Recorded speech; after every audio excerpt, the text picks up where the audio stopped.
আমি ওই ব্যক্তিকে জান্নাতের আঙ্গিনায় একটা ঘরের গ্যারান্টি দেই যে ব্যক্তি তর্ক করার সময় নিজে হক এটা জেনেও সে তর্ক থামিয়ে দেয়। অনেক সময় হয় না, অনেকে পায়ে পাড়া দিয়ে ঝগড়া করতে আসে, এরকম আসলে নাই?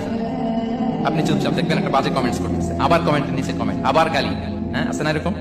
বিষ্ণু বলেন নিজে হক এটা জানার পরেও আর যাতে তর্ক না বাড়ে, যে তর্ক থামিয়ে দেয় জান্নাতের আঙ্গিনায় তাকে আমি একটা ঘরের গ্যারান্টি দেই। ওবিবাইতিন ফি ওয়াসাতিল জান্নাতি লিমান তারাকাল কাযিবা ওয়া ইন কানা মাযিআন। আর ওই ব্যক্তিকে আমি জান্নাতের মাঝখানে একটা ঘরের গ্যারান্টি দেই যে ব্যক্তি কৌতুক করার সময়ও মিথ্যা পরিহার করে।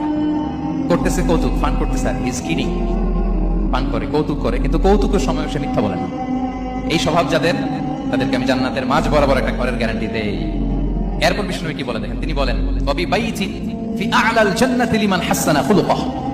আর জান্নাতের একেবারে হাইস্ট পিক অফ প্যারাডাইস, জান্নাতের সর্বোচ্চ স্তরে আমি একটা ঘর বা একটা বাসভবনের গ্যারান্টি ওই ব্যক্তিকে দেই যে তার আচরণটা সুন্দর করেছে, যে সুন্দর আচরণের অধিকারী হয়েছে, তাকে জান্নাতের হাইস্ট পিকে আমি একটা বাসভবনের গ্যারান্টি দেই। তাহলে বলেন তো আমাদের আচরণটা সুন্দর করার দরকার আছে না নাই? এটা খুব ছোটখাটো একটা আমল, তাই না?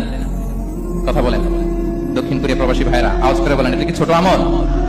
দেখলে সালাম দিব, সুন্দরভাবে কথা বলবো, ভালো উইশ করব, হ্যাঁ, হিংসা জিঘাংসা অহংকার থেকে মুক্ত থাকবো, খিটখিটে মেজাজের হব না, অলওয়েজ স্মাইলিং ফেস থাকবে আমার, হৃদ্যতাপূর্ণ আচরণ। এই কাজটা কি ছোট আমল?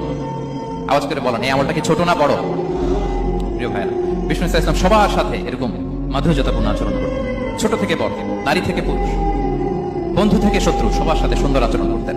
এবং তার এই চমৎকার আচরণে মুগ্ধ হয়ে তার অনেক শত্রু মুহূর্তে তার বন্ধুতে পরিণত হয়েছে।